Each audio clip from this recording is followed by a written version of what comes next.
Alright, war kid, or kids. So, been to Sainsbury's. Got my Lucozade. Been twocking. No, I haven't. I've got my receipt. In the car today, and I thought I would make an Inspector Calls quick video on Mr Birling. Mr Birling, that guy, yeah, he's trying to be that guy, but he's not. No bike today, a little bit windy, so okay, let's crack on. Mr B, cyclist over there. Mr B, I don't know, I'll just give you 3 quotations. That should get us started. Hello, where are you going? I'll go over here for you. There we go. You're welcome. Mr B says at the very start he's a practical man of business. So a practical man of business. So what does that mean, and why is it a good quotation? Well, practical man of business, let's take the 3 key words in that sentence to and look at them a little bit closer. Practical means he gets things done, and I don't think it matters who he affects along the way. He's practical. So if that means, you know, stepping on top of the little people or the big people to get his way, then he will probably do it. He will do it. So practical just means he gets stuff done. That isn't always a bad thing, but of course we know what Mr Birling is like. Man of business. Well, man, it's a patriarchal society in 1912. Okay, it was a man's world, you know. Women were second-rate sort of citizens. It was patriarchal. The women were seen to be sort of lesser individuals, you know. They had to be protected from the business side of things. They weren't involved in the business side of things. So yeah, so it was a patriarchal, man-led society. Men had the power. They were in control, yada, yada, yada. And then we got of business, okay? And that word in that quotation's key because it represents capitalism. It was a capitalist society, okay? It was a ruthless capitalist society. It was based on competition. A factory down the road could charge such and such for whatever they're producing. A factory further down the road could charge something else. So it was based on competition. A bit like today, it's based on competition. We've still got a capitalist society today. So yeah, practical man of business is a pretty good quotation if we're talking about Mr B. And then he says a little bit further on in the same speech at the start. He says Titanic. What does he say? He says the Titanic is unsinkable. He actually repeats it and says utterly unsinkable, or is it utterly unsinkable? I don't know. But he says the Titanic's unsinkable. Now that shows his arrogance straight away. That shows his arrogance. The audience at the time, remember it was a 1945 audience at the time, they would know the Titanic has sunk.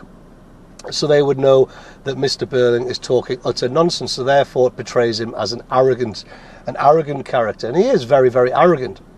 It's also an example of dramatic irony. You know, that's a writer's technique, a playwriter's technique. Dramatic irony. The examiner wants you to say stuff like that. You know, this example of dramatic irony is significant because, and then explain it. And I'll probably put up a video about different writing frames that you can use to structure your writing. So the Titanic, completely unsinkable, is a good quotation, but there's another reason why as well, and that's because you could argue the Titanic is a metaphor for the Birling family, or certainly for the older generations in the Birling family, Mr and Mrs Birling. They believe their family is unsinkable, okay? They believe their family is untouchable, it won't be taken down. So you could argue that the Titanic quotation is also a metaphor for the Birlings. That would access the higher marks in the exam for you, certainly. I wouldn't go mad. I wouldn't go mad and start saying that the inspector therefore is the iceberg, you know, and Mr Birling and Mrs Birling crash into the inspector.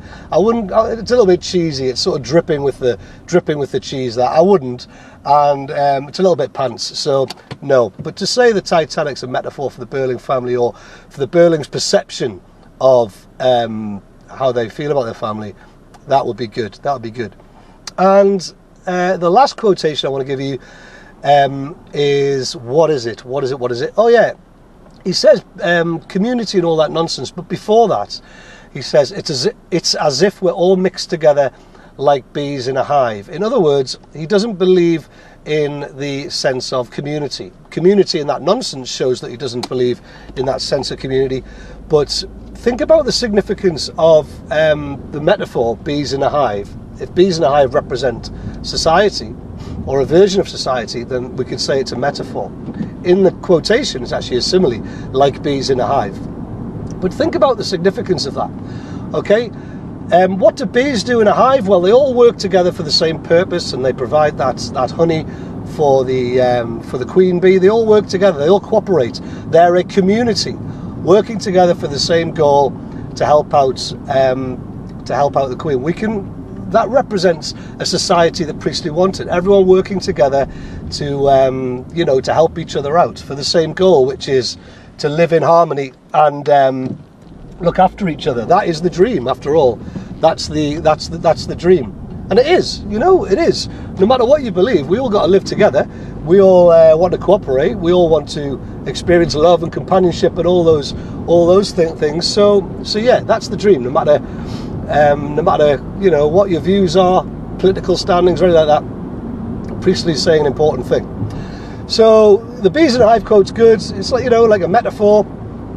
It's metaphorical, for society, for Priestley, what Priestley wants in society. But Birling clearly doesn't, and that shows his selfishness. That's another key theme. So we've got selfishness, we've got arrogance. He doesn't show much responsibility he doesn't take much responsibility, okay, or see himself to have responsibility as a part of a community. So yeah, it's there's those three quotations at the very start give you a lot of information about themes, give you information about writers' methods, give you loads of stuff to talk about in a paragraph. Use it. You don't need 20, 40 quotations. You really don't. You might need to be aware of, say, 20 quotations, okay, and I can show you how to memorize them very, very easily, but you certainly do not need to write about 20 quotations. To be honest, you can't. You haven't got the time. You're 50 minutes at the most, or 55, can't quite remember. But yeah, all right, take care, folks, and I will speak to you soon. Yeah, peace.